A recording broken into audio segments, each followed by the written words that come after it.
I never thought that amidst my cold family, a breathtaking brown wolf would appear. It should have terrified me, but instead, I felt an inexplicable sense of peace. Let's officially listen to today's werewolf story. If you enjoy this story, don't forget to give it a like and subscribe to our channel. Thank you for your support. Chapter 1, The New Student Arya's POV. I stared into the river, just feeling the wind in my hair and the water rushing through my fingers. I felt calm, a feeling which I don't feel often. Suddenly, and from the trees there came a breathtaking brown wolf. He was beautiful. I should have been scared, but I wasn't. Something about it just felt right. The wolf padded over to me and silently joined me, staring into the river. Blip, blip, blip. The sound of my alarm had me flinching up in bed, so I whacked my head on the sloping roof of my little attic room. If I wanted to, I could reach out and touch both walls for my small, lumpy mattress. My room is very plain and bare, with just a mattress on the floor with an alarm clock next to it. That's about all I have room for. But it's my room. My safe place. A place where they will never come. Where I can be free from the almost constant physical and verbal abuse my family dishes out like chocolate. Not that I have had chocolate for years. Chocolate is too good for me. I rolled over and turned off my alarm clock. Blinking away sleep, I stared at the ceiling for as long as I dared, remembering my dream. But before long I dragged myself out of my bed and went downstairs to make my brother and Dad breakfast.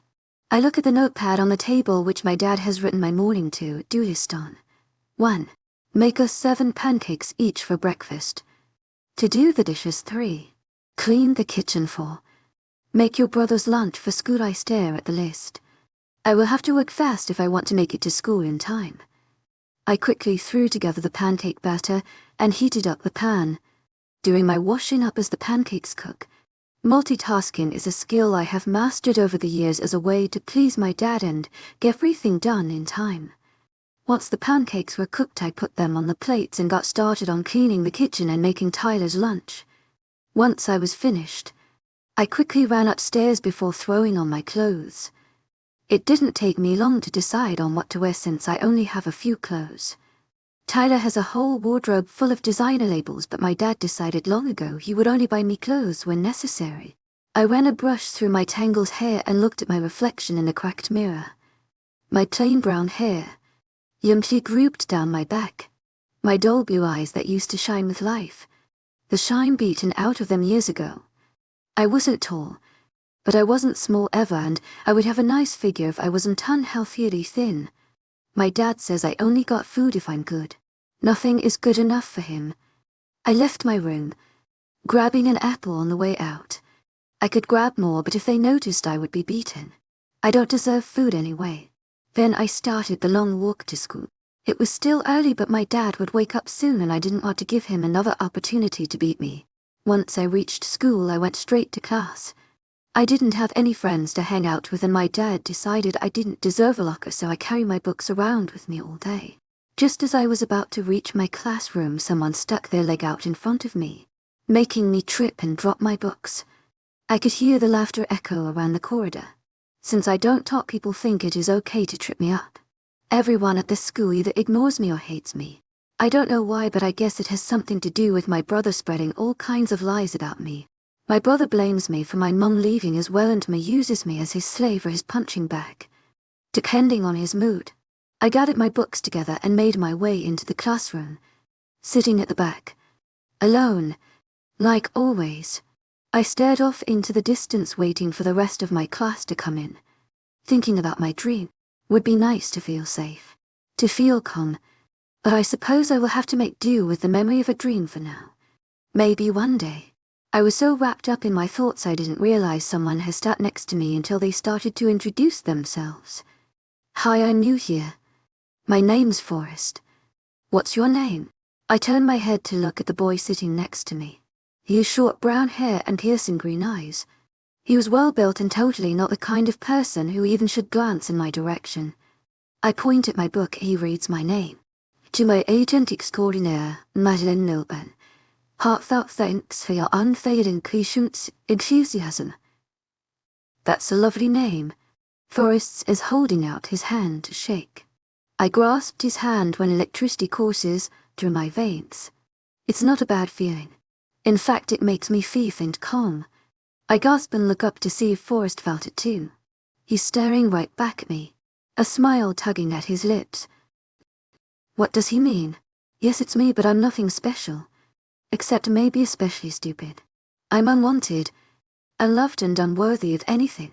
Just as I was going to ask him what he meant, Tasha, Akka, the biggest flirt and bully to me, strutted over to where we were sat. Oh, you don't want to sit next to her, she gasped. She's a mute, good-for-nothing slut. I just hung my head, ignoring her words. I'm used to them. I hear a slight growl coming from Forrest. Don't talk to her like that. She's better than you'll ever be. I gasped up at him and saw his eyes glowing a bright blue. Almost as soon as it came, though, it went and his eyes went back to normal. Strange. Before I had time to question it, my teacher starts the lesson, talking all about quadratic equations. I sit and listen, and before I know it, the lesson is over. I didn't see Forrest for the rest of the day, so I never got a chance to ask him what he meant. I was lost in thought as I reached home. Mistake number 1. I let my guard down. As soon as I opened the door, I knew something was wrong. Something in the air was off. Before I could figure out what it was, my dad called me from the kitchen. I walked in and looked around. It was a mess. It looked as if a bomb had gone off and this was the rubble. I asked you to clean the kitchen this morning, you fucking moron, and what do? You go and mess it up. I know I cleaned the kitchen this morning. I also can guess who messed it up. You little slut. I'll teach you not to do as you're told. He screamed at me while striding forwards. I turned on my heels and fled. Mistake number 2. I ran from a predator. I heard his stomping footsteps as he came after me. Just before he reached me, I turned and hit him in the face. I shouldn't have. I have been doing this for long enough to know that, but I still did. My natural instinct to get away.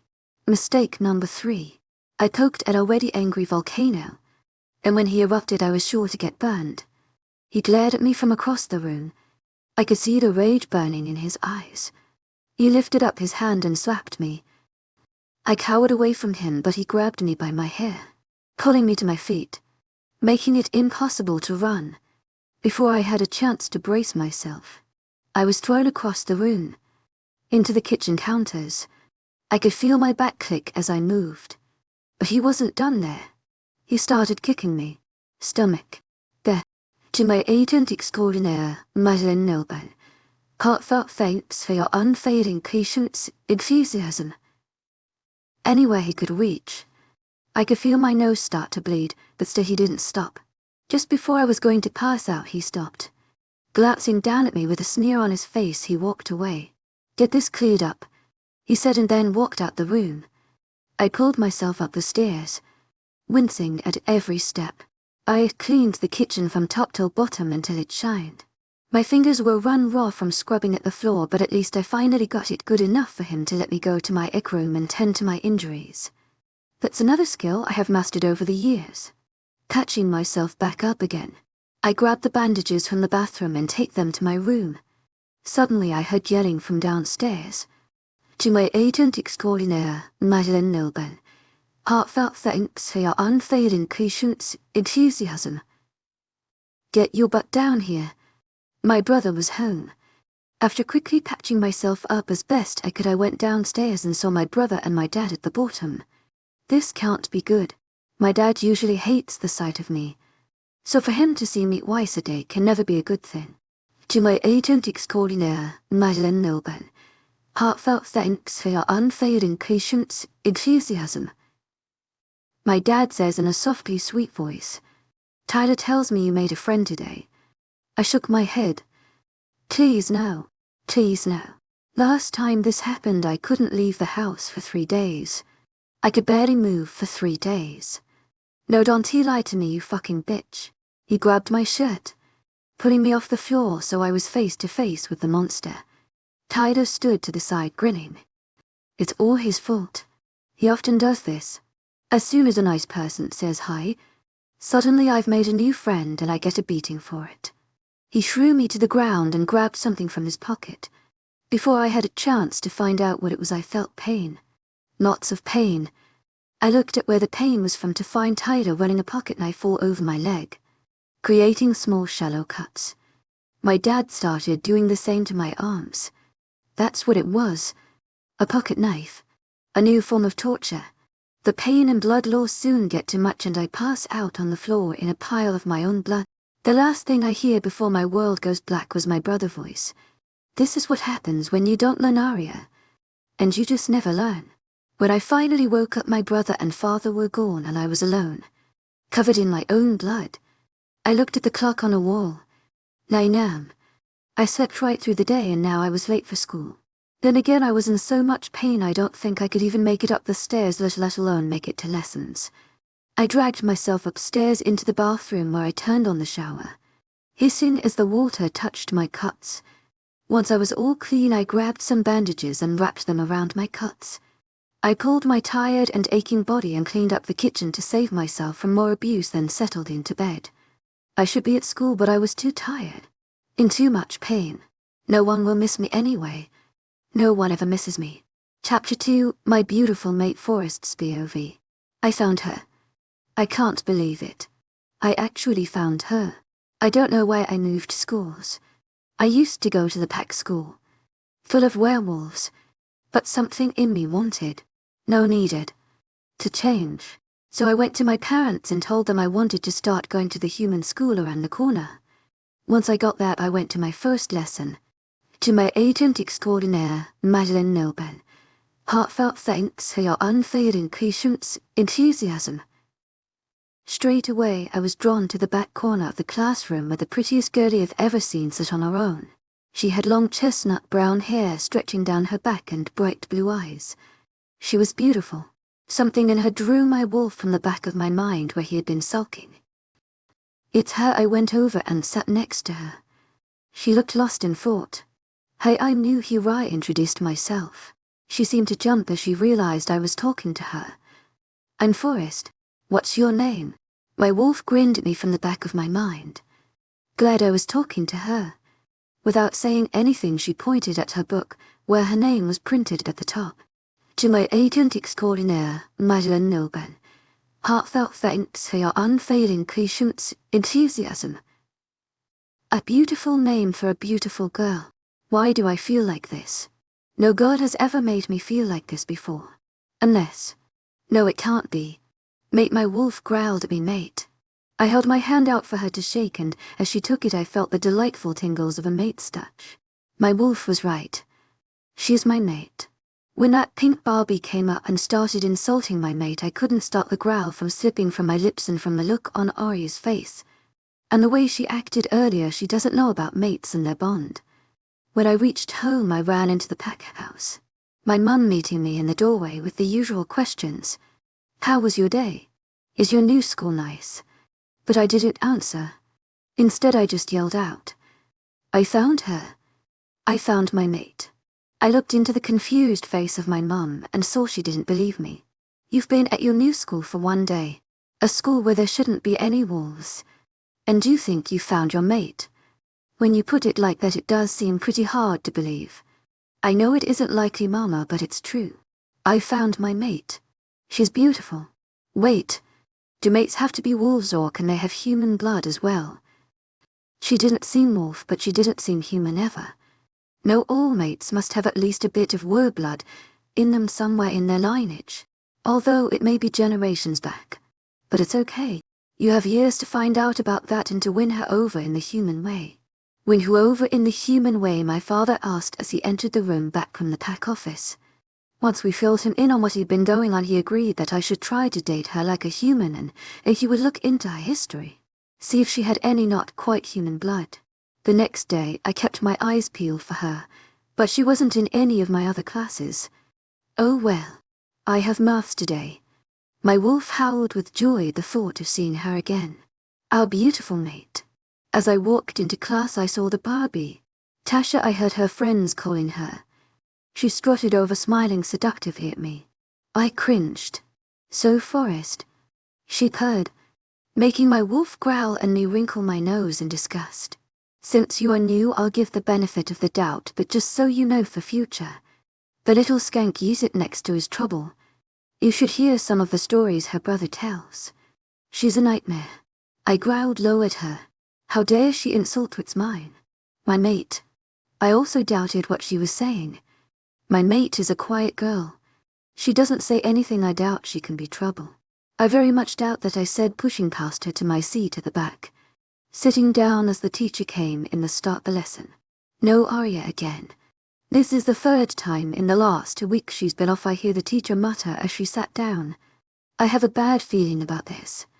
Why does she miss so much school? I hope she's okay. By the end of maths, my worry for my mate was almost suffocating me. So when Asher approached me with a boy, introducing him as, this is Tyler, the bitch's brother, I wanted to grab him and demand he tells me where Arya was. Instead, I took the outstretched hand, shook it and introduced myself. Hi, I'm Tyler. A smug smile plastered all over his face. The most popular boy in school, I straight away disliked him. He was nothing like his sweet sister, my beautiful mate. Hello. Do you know where Arya is? To my agent extraordinaire, Madeline Milburn. Hearts out, thanks for your unfailing patience, enthusiasm. Looking him in the eye, watching in fascination as his eyes filled with hate at just the mention of his sister. No, I don't. But you be careful around her. She may act sweet, but she's not. If I could, I wouldn't hesitate to remove her from my life forever. I was taken aback by the hate in his tone. My cool mate, living with him for a brother. Before I could say any more, the bell rang, and I had to go to my next lesson. By the time I made it home, I made the decision to earn Arya's trust as soon as I could. The sooner I told her the truth about me and us, the sooner I could get her away from her brother. I didn't trust him. Something about him was off. Sitting round the dinner table with my parents, I asked them the question which has been burning a hole in my mind all day. Did you find out anything about my mate? Directing my question at my dad, I wasn't expecting an answer, since he will have been busy tending to pack matters all day. My father was the alpha of the largest packs in Great Britain. I just wanted to ask, just in case. To my agent extraordinaire, Madeline Milburn. Heartfelt thanks for your unfailing patience, enthusiasm. I did find a few things. Those few words were enough to have me on the edge of my seat, eager to find out anything I could about my mate. She lives in a small house on the edge of Ferrydale, a small pond a few minutes' walk from here. One of the pack members actually lives on her street, and they said she used to be seen outside all the time. She used to chat to them whenever she saw them, and she was always smiling. But then her mum left and she mysteriously stopped talking. No one knows why. She was always seen with cuts or bruises on her legs and arms. My father stopped talking and turned, looking me in the eye. Something is wrong with her, and it's your job as her mate to make sure she's okay. I don't know what's going on, but I want her in the pack's protection sooner rather than later for her safety, so please get her to trust you before it's too late. My dad's concerns echoed my own. I filtered it at my imagination, the scars that seemed to glow through the thin material of her t-shirt. My decision was made. I would earn her trust as soon as possible, even if I didn't tell her my secret for ages yet. But a week passed and she still wasn't back at school. My wolf and I was getting more and more concerned, and a casual smirk that always graced Tyler's face didn't improve matters. Just as I started to consider going over to her house to see if she's okay, she turned up again. One day, she just turned up acting as if life was normal and she'd never been away. But she was sitting next to me in maths again. So that's one upside. But she still wouldn't open up to me. I tried to be friendly, and although she wasn't totally closed off, she still wouldn't talk or do more than nod or shake her head. It was lunchtime again, and today, like every other day, I grabbed my lunch and went over to where Arya was sitting, alone at a picnic bench, even though it was the middle of winter. At first she would tell me to go away, but now she is getting used to me being there. Hello, Arya. How was your day? Like every day. And like every day she responds with a smile and a nod. I offer her half my sandwich, but she declines, shaking her head no. Missing her touch, I sat next to her, fiddling the bottom of her hair. She flinched away from my touch, but soon was leaning into my hand. I would do anything for her. My beautiful mate. And she doesn't even know it. Not even I noticed how close we had grown over the last few weeks. Blamed the mate bond for that. Until we were told in English. Turns out she was in my English class as well. That we were doing a project in partners on Shakespeare. Straight away I turned to her asking if she wanted to be my partner. She nodded yes, and we decided to meet at my house after school. She had quickly become my best friend, but I wanted more. After school we met outside the office and I led her to my car.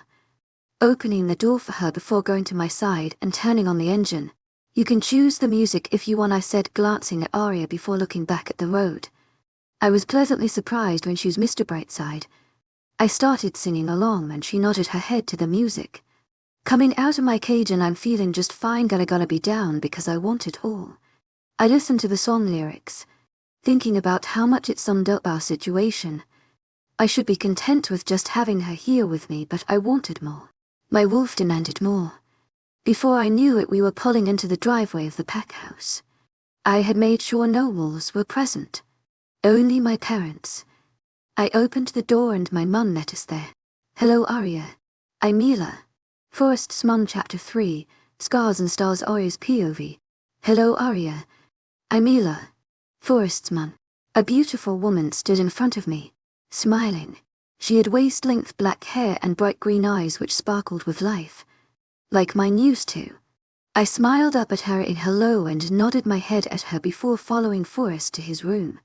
For weeks I had been fighting the feelings I had for him, but ever since that week I was away from school my home life has been getting worse. They beat me for the slightest thing and they didn't care how I felt. So I turned to the only person I could afford. He didn't realize how much he was doing for me, but one day I would make it up to him because I knew I was a burden. But where else could I turn? Just before we reached Forest's room, a man who looked almost identical to Forest. He must be. Came down the stairs. Hello. I'm Atlas. Forest, Dad. It's nice to meet you, Aria. I smiled up at him before following Forest into his room. After working on our project for a few hours, his mum called him down for tea. I continued tapping away on the computer. Working on the project. My dad never lets me eat with him and my brother.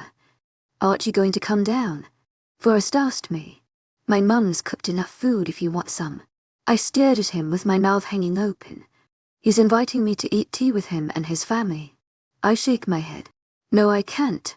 I would be interrupting his family meal. As if reading my thoughts, he said. You wouldn't be interrupting anything. In fact, my mum would love it if you stayed. I shook my head again, but Forest was insistent that I join them, so I follow him downstairs to the kitchen and find a seat at the table. After having a plate full of more food than I usually got in a whole week placed in front of me at the table, Forest's mum, Ela, asked me to tell them about me. I grabbed a notepad from my bag and wrote on it, passing it to Forest to read out. My name Aria. I am 17 years old.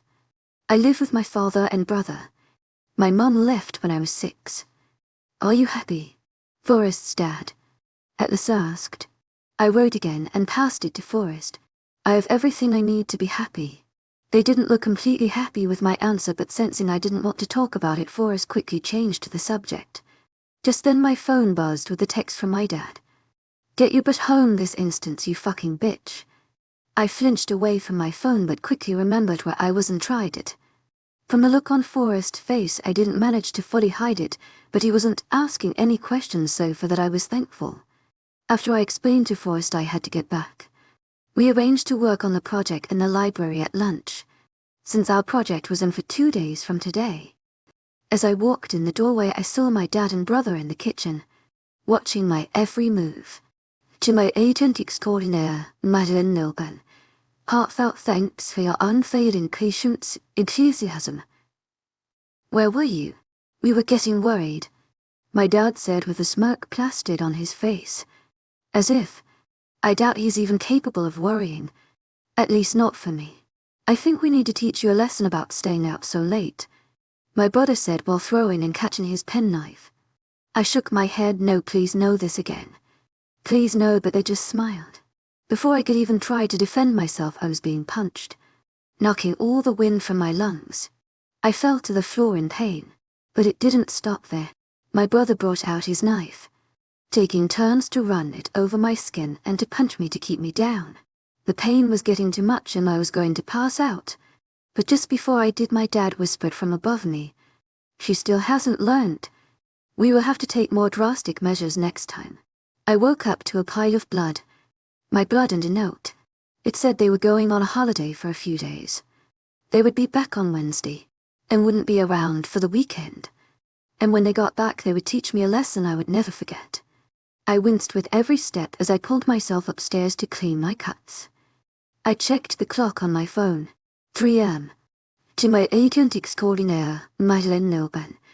Heartfelt thanks for your unfailing patience, enthusiasm. I wouldn't be late for school. I wouldn't usually go to school in this state, but I promised Forrest, and every cell in my body screamed to not let him down. I didn't know what it was about him, but even when I was trying to push him away, somehow we became close anyway. He became my best friend, without me even knowing it. My only friend. I walk into school, wincing at every step. Before I even made it to the classroom, a group of my brother's friends with Tasha as the ringleader surrounded me. "Just so you know, slut, your brother has told us, while he is away we can do what we like. So if we wanted to punch you, what if the bullies ran forward and punched me in the stomach? We can, and we will." With that they started to walk away, leaving me cowering on the floor. Before I could get up, Forrest appeared from around the corner. "To my agent extraordinaire, Madeleine Nilben. Heartfelt thanks for your unfailing patience, enthusiasm." Questions thicken his voice. "Why are you on the floor?" I shook my head to say it doesn't matter. It doesn't. It's only me. I'm worthless. Good for nothing. I'm a burden. He helped me stand and I tried to hide the wince as I put weight on my leg. I didn't manage. "Hey, Arya, are you okay? You'd tell me if you weren't, wouldn't you?" I nodded my head, but in reality I won't tell him. He doesn't have to know about my pain. We walked to Maths, sitting in our usual seats. Tasha had long ago stopped trying to flirt with Forrest in Maths. She hasn't stopped flirting with him.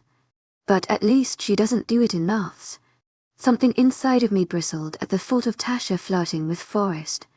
It shouldn't, but however much I told myself we were just friends, something was lurking just below the surface, constantly asking for more. The lessons flew by and soon the bell rang to signal the start of lunch. I walked to the library to finish of our project and Forrest soon joined me. Nestled between the shelves of books I feel free, safe, calm. "Okay, so we don't have much left to do on the project. Just one slide about William Shakespeare in modern-day society. So I'll tell you what. I will do the slide. You can just choose a book to read." I tried to shake my head, but he was insistent. That is how we spent our lunch. Me sitting next to Forrest reading a book and Forrest doing the last slide of the PowerPoint. I felt bad I didn't do it, but he kept on saying he wanted to and I could just relax. Before long though the bell rang and we had to make our way to next lesson. I has history next and Forrest wasn't in my class. Even better, Tasha was. And she sat next to me. "To my agent extraordinaire, Madeleine Nilben.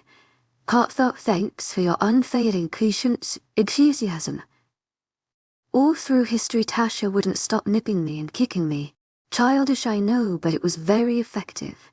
I was covered with bruises. Well, more bruises than before. By the end of the lesson, and I had unshed tears of pain in the corners of my eyes. Why me? What did I ever do to her? As I was walking to my next lesson, another foot found its way into my path, resulting in me falling flat on my face with laughter surrounding me. I could hear their taunts and jeers, and all I could think was, why me? What did I ever do to deserve this? After school I was pretty much done. I has no energy left and was completely drained. I had nothing left to give. It had all been beaten out of me. So when I opened my door to see Tasha and her minions sitting on the sofa, I mentally died. "Hello, slut." She cackled. "We thought you didn't learn enough at school, so we homework." As she finished her sentence, I was hit simultaneously by 3 of her minions. It hurt like hell, but it wasn't over yet. Soon I was on the floor groaning with pain, being punched and kicked in every available space. my stomach, my back. Black spots appeared in the corner of my vision and the world seemed to spin. I could see stars and I could feel myself slipping away into darkness. Before I fully slipped away, I heard a loud shout, but before I could figure out what it said, my world went dark. Chapter 4: Tears and Torture Forests POV. I was sitting at home, in my room, when I knew something was wrong. My wolf was restless. We need to see Mate now. Something is wrong. Mate needs our help. I ran downstairs to ask my mum about it, hoping she would know. Mates have mental bonds where they can communicate with each other and sense if their mate was in danger, but that doesn't appear until they are mated, and I don't know if we will have one at all since she's at least part human. I told my mum what was going on, and the look on her face was enough to make my wolf take control. If it wasn't for my father walking in the door, I would have shifted into my wolf right there in the sitting room. Calm down, son. A wolf ripping apart our sitting room is not going to save your mate, my father said, while strolling into the room, stopping me from shifting with his alpha powers. Dad, I can almost feel her. Why? Still standing in the room, but my mind was already on the way to Arya's house. I was itching to run, to find her and to kill whatever was harming her. It could mean she's in danger. At those words I started towards the door. I'll get the car keys. It will get you there quicker, my mother said, rushing out the door. As we drove up to her house, it all looked normal, perfect and still, but the nagging feeling something was wrong wouldn't go away. I was out the door before the car was stopped, walking towards the door, walking towards something I thought and hoped was just in my imagination, something I prayed wasn't true. I hoped that I would knock on the door and Arya would come and open it, completely fine and happy. Even if she was fine, I would invite her round for dinner, to calm my wolf, and then all would be fine and dandy and we could continue as things had been. But as I reached the door, all those thoughts went out the window as I heard my mate screaming. I ran to the door, wrestling it open and dashed inside. What I saw almost made me lose control of my wolf. Again, my mate lay on the floor, beaten up and blooded, being kicked and punched by grown men. The shame of it. Stop, I yelled out, causing them all to turn and look at me. You should be ashamed of yourselves. Beating up a helpless girl. I stared at all of them until they were led away and out the door. Last out the door was Tasha. She deserved it. Every punch, every kick. She deserved it for what she did to her brother. I wanted to ask her what she meant, but my wolf urged me to keep quiet. Everything that comes out her mouth is a lie. He growled, what makes you think this is any different? Anyway, Mate needs help. Forget about that Barbie and go help Mate. Once everyone was out the house, I ran over to Arya. She looked so small lying there. Small, fragile, broken, but still with me. Being as careful as I could, I picked her up in my arms and ran to the car. My dad had already turned the engine on, so as soon as I reached the car we drove off. Before my mum found my dad, she was the pack doctor, so she was waiting in the back to see what she could do for Arya. She should be fine. I let out the breath I didn't even realize I had been holding. She has a few minor breaks, but nothing serious, and she should wake up soon. Once we reached home, I took her to my room and lay her on my bed, being careful not to jolt her. My mum wrapped her arm to help it heal quicker, and I pulled up a chair. I wasn't leaving her side until she woke up. I waited by Arya's bedside all night, hoping she would wake up, needing to see she was okay, praying she would open her eyes and look at me, and as the morning sun rose up in the sky, someone heard my plea. Arya's eyes came flying open and she flew up in bed, trying to leap out and run. Hey, it's okay, Arya. You're with me. You're safe.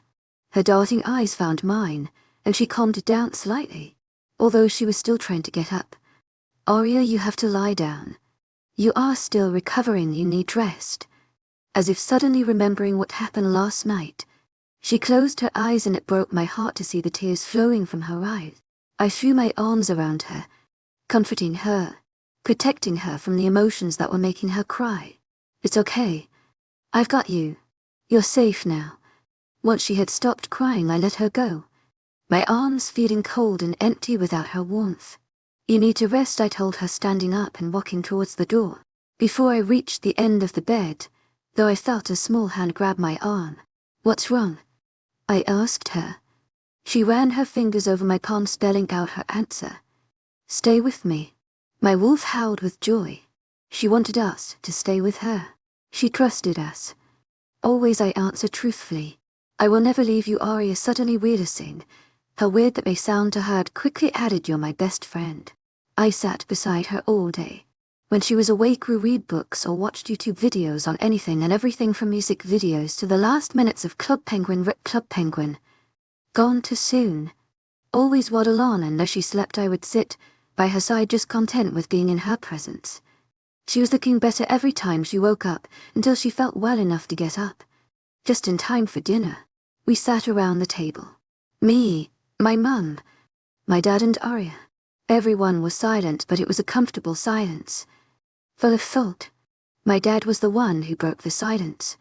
"So Arya, do you want to stay here for a while?" he asked. Arya looked at me and then to my mum and dad across the table. She was greeted by smiles and reassuring comments whoever she looked at.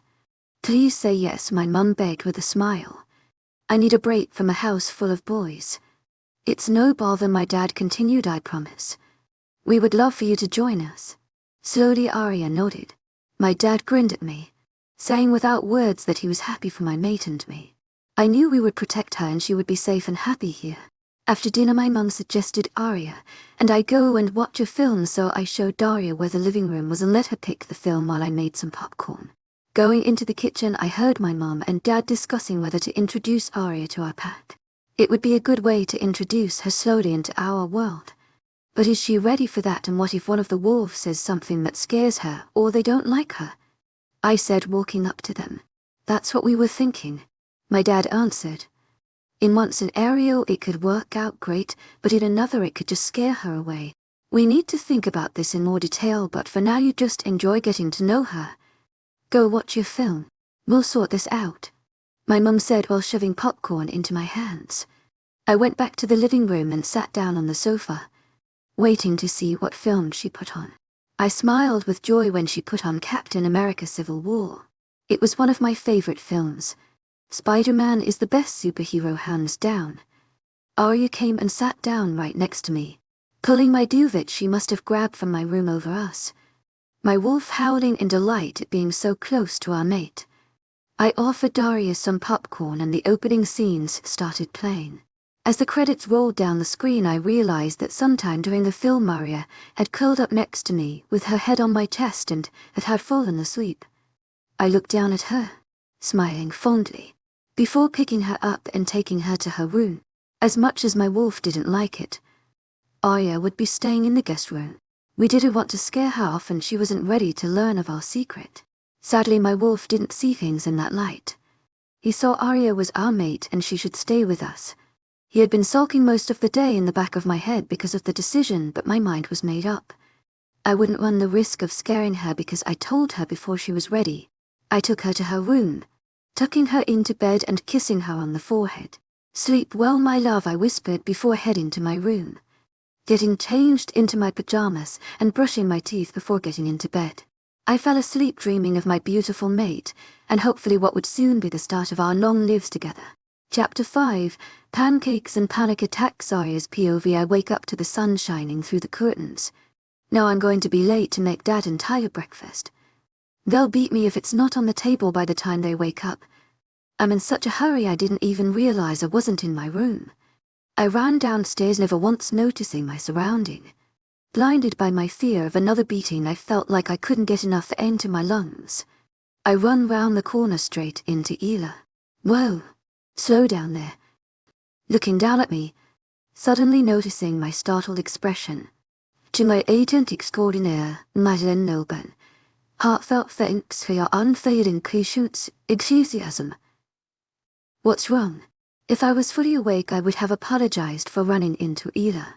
If I was in my right mind I would have explained I thought I had overslept. If I wasn't terrified I would have sat down at the table and had breakfast. But as it was I was half asleep. I still thought I was going to get a beating for oversleeping and being clumsy, and I was terrified. I slowly backed away, shaking my head and trying to sort fact from fiction. The walls were closing in on me. I was gasping for breath, but the air wouldn't enter my lungs. The same questions kept rotating round and round my head, making me dizzy. Where am I? Where is Dad? Where's Tyler? Am I going to be beaten? Is this person friend or foe? I sank to the floor, whimpering, breathing heavily. Tears rolled freely down my cheeks, and to make matters worse, I had a terrible headache, making it impossible to think. I curled up in the corner, crying to myself, unaware of anything going on around me. I heard voices, but they were jumbled in my head.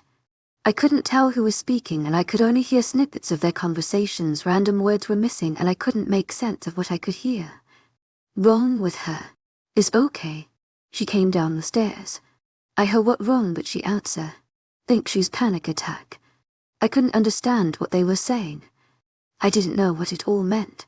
It was all too much to take in, and my world went dark. When I woke up, I was back in Forest's room. I remembered where I was now. I was staying in Forest's house. I would be safe here. Last time I woke up, I was in such a panic I forgot where I was. I don't remember how I got back up here. I just remember thinking I was going to be beaten, and then everything went dark. There she is, Forrest said from beside me. He didn't look like he'd slept for days. How long have I been out? I wrote on his palm. 3 days, Forrest said with a tight smile. My mum said it was all a bit much for your body to process, so it shut down for a bit. I felt much better than I did before. I felt much more stable and less asleep.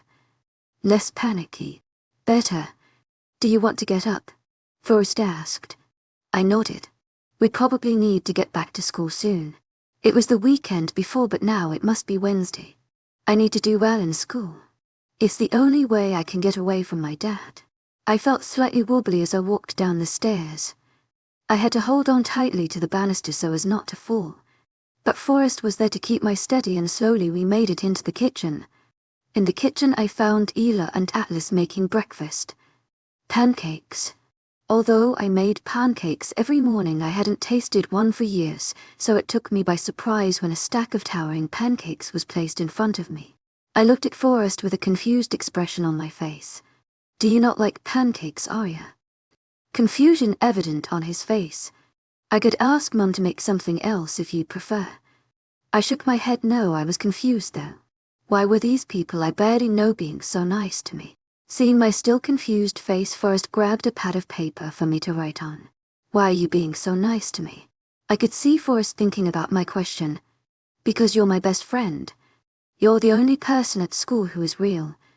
Everyone else just shows a fake front. I nodded. It made sense. I didn't agree with him fully, but he had a point. To my agent extraordinaire, Madeleine Nilben, heartfelt thanks for your unfailing patience, enthusiasm. Do you feel well enough to go to school? Ela asked. You don't have to, but you have missed a few days in school if going to get worried soon. To my agent extraordinaire, Madeleine Nilben, heartfelt thanks for your unfailing patience, enthusiasm. I wrote, I'll go to school. This was a mistake. As soon as I walked in the door, people started whispering. Who's that with Forrest? What does she want? She's really ugly. Why is Forrest hanging out with a nobody like her? Just ignore them, Forrest said, smiling down at me. They're just jealous. I tried to ignore them, but it was too late. Their words, along with all the other heartless words spoken to me over the years, were branded on my brain, making it impossible to run, and impossible to forget. I saw the girls lining the corridor. Glaring. He said that as a joke. But it was true. They were jealous. Anyone who was anyone wanted to hang out with Forrest. Half the girls would give up their left leg to even be his friend. But Forrest has kept mainly to himself.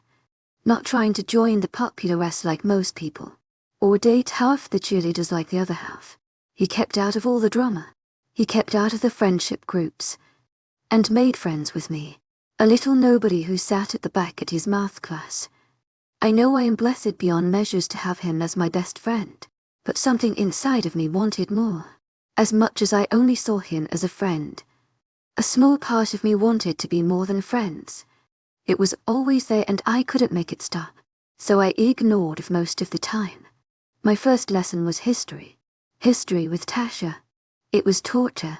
She spent all lesson whispering to me, taunting me, teasing me, pinching me and kicking me. As soon as I stepped out of class, my day got worse. Wait, what's worse than the worst day ever? The very worst day ever. The worst of the worst of the worst. To my agent extraordinaire, Madeleine Nilbe, heartfelt thanks for your unfailing patience, enthusiasm. Someone in the corridor thought it would be a good idea to leave their bag in the middle of the floor, so I tripped over it. My books went flying everywhere and I didn't save myself in time, so ended up face first on the floor. To my agent extraordinaire, Madeleine Nilben, heartfelt thanks for your unfailing patience, enthusiasm. I finally made it to the last class of the day, maths with Forrest. I slumped down in my seat, tired, but at least the torment would stop. No one wanted to get on the wrong side of Forrest. Forrest came in and took his seat, offering a smile he gave out so readily. I just about managed to smile back, although it was hard. The teacher wrote the date on the board and I went to write it in my book. Wednesday. Something was happening today. I can't remember what it was. No, nothing comes to mind. Can't be important then. But as the teacher started the lesson, the realization hit me like a ton of bricks. Wednesday. My dad and brother are back. They surely had people checking on me during the week. No, I'm screwed. They're going to lock me up until I'm 50. They will beat me. They may even kill me. I couldn't breathe. I was sweating in my seat. And then my day got even better. Note the sarcasm. Sitting in my window seat, I looked to the left and saw my brother walking up the path. I started gasping for breath and tears pricked my eyes. I felt my heart rate speed up and my instincts yelled at me to run. As if he felt my stare, he turned his head and gave me a devilish smile. All hold I had on my emotions was gone and I ran out the classroom. I could hear voices behind me, but I couldn't figure out what they were saying. I sprinted into the toilets and sat down with my back pressed against the cubicle door. Tears flowed freely down my face. He's back and he is going to make my life hell. All the snide comments he has yelled, said or whispered to me over the years came flooding back. You shouldn't exist. All you do is make life hard for people. If you was gone, maybe Dad would be happy for once. Maybe one day you will realize no one really likes you. Maybe one day you'll realize all we have done for you. I could still hear the distant sound of voices, but they were soon replaced by more memories. Memories of every threat, every smirk, every evil laugh my brother and father do so often while beating me. No, I am better than this. I will not give in. I will not let them win. Suddenly the door crashed open.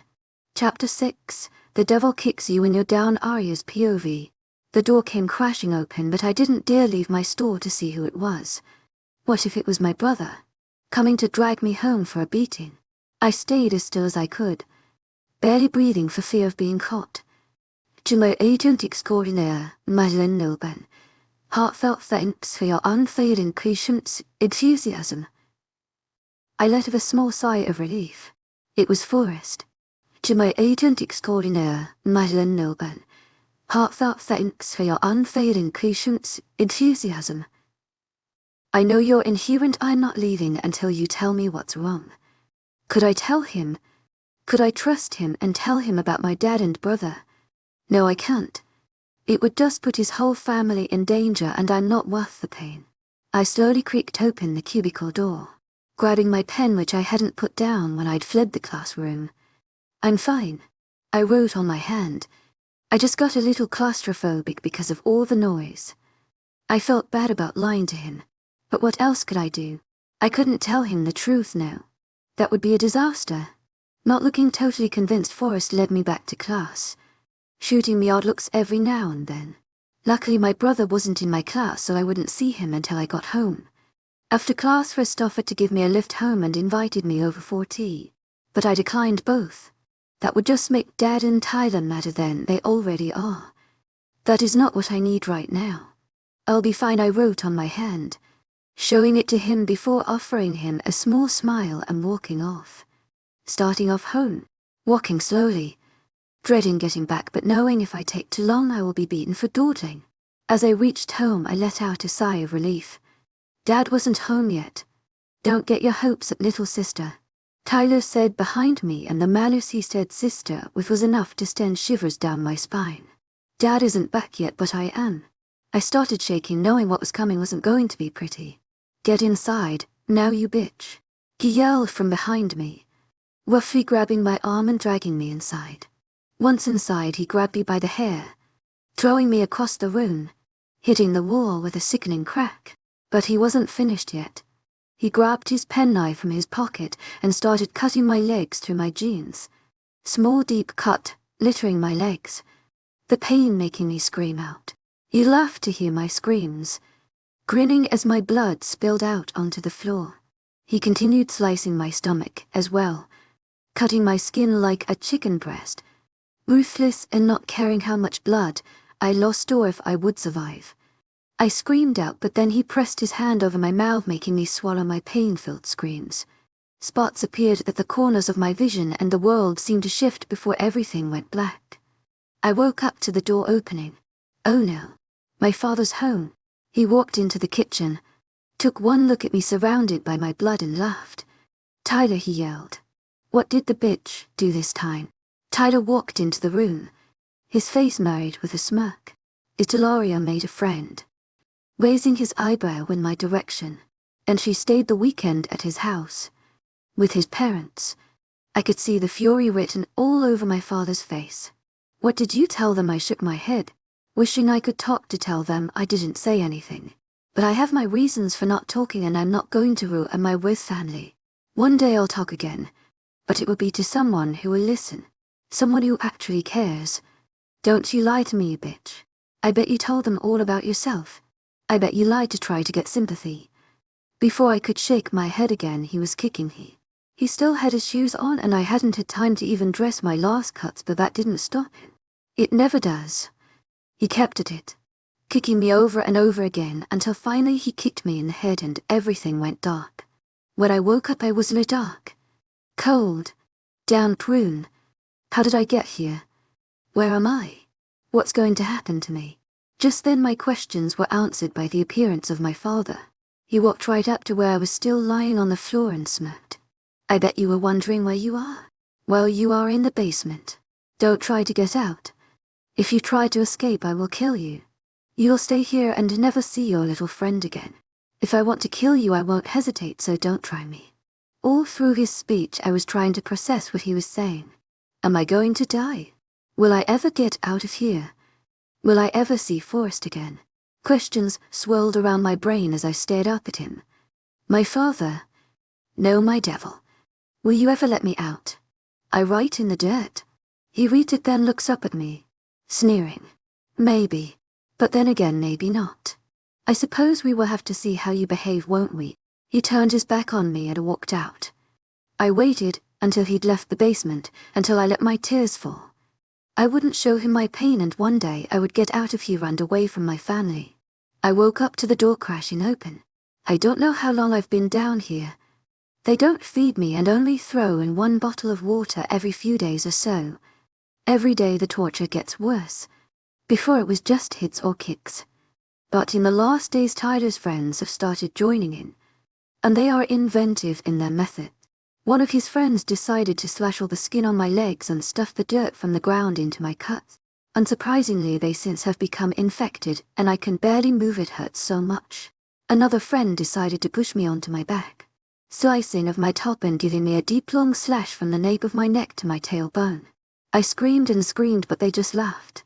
No one heard me. No one cared. But I will get out of this. I will not let them break me. I looked up to see who came to torture me today. But this time it wasn't just one of his friends. It was all of them. Tyler and his 10 other friends all came parading down the stairs with matching smirks on their faces. I wanted to stand up, to stand and run, but I couldn't move. I was in too much pain. Bruce here had a wonderful idea, and it was so great we all wanted to try it. Tyler said, and he strolled into the room. Little sis, I hope you like heat, because it is going to get hot in here. As he finished his sentence, he pulled out something from behind his back. Matches. He was going to burn me. I wanted to fight back, but I couldn't. I wanted to get away, but I couldn't. I wanted to get out of this hellhole, but I couldn't. I can't do anything to save myself. I can't get away and I can't stop them. I curled up in a tight ball, watching as he handed out matches to each of his friends. I could feel my ribs through my skin. I can't even remember the last time I had anything to eat. My throat was dry and sore from all the screaming, and I was only wearing ripped bloodstained jeans, ripped from all the times Dad, Tyler and his friends cut my legs. And my bra. My T-shirt had been cut up a few days ago, and I hadn't been given a new one. My hair was clumped together, matted with my blood and sweat, and I was covered with dirt from the ground. I watched as they all lit their matches, watching as the fire glowed, illuminating the darkness. Tyler, to my agent extraordinaire, Madeleine Nilban, heartfelt thanks for your unfailing patience, enthusiasm. Went first, pressing his match to the bottom of my feet, making it impossible to stand. Not that I had the energy to anyway. Soon matches were pressed all over my body, my back. To my agent extraordinaire, Madeleine Nilban, heartfelt thanks for your unfailing patience, enthusiasm. Legs, even my neck. I could smell my flesh burning, and I screamed so long, so hard, a scream filled with pain, suffering. To my agent extraordinaire, Madeleine Nilban, heartfelt thanks for your unfailing patience, enthusiasm. Before they had even finished pressing the matches to my skin, my world was consumed with darkness. All except a voice. To my agent extraordinaire, Madeleine Nilban, heartfelt thanks for your unfailing patience, enthusiasm. It soothed me and made me feel loved, a feeling I don't feel much at all. Don't worry, the voice said. He will come for you. He won't leave his mate to suffer, and I will not let you remain in this place for much longer. He is coming for you, and nothing will stand in his way. Before I could even think about who the voice was, or who was coming for me, I slipped into unconsciousness and my world was plunged into complete darkness.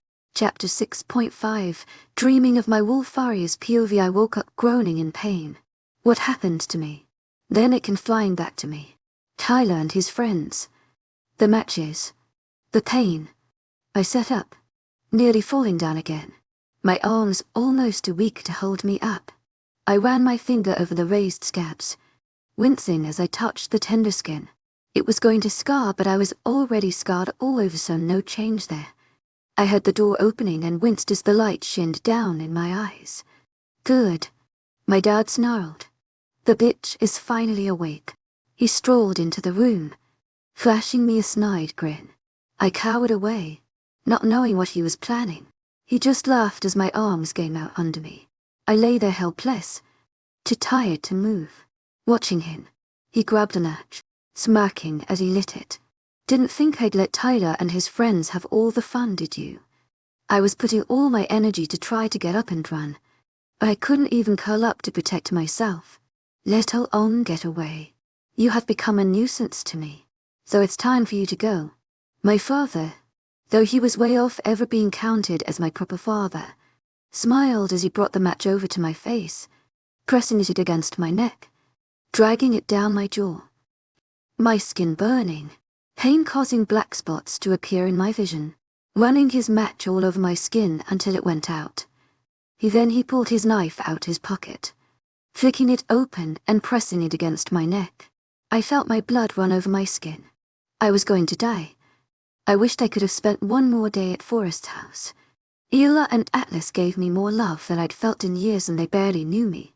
Forest was the best friend I'd ever had, but he'd never know what happened to me. I would die down here in the basement, and my dad would say I ran away or some excuse like that.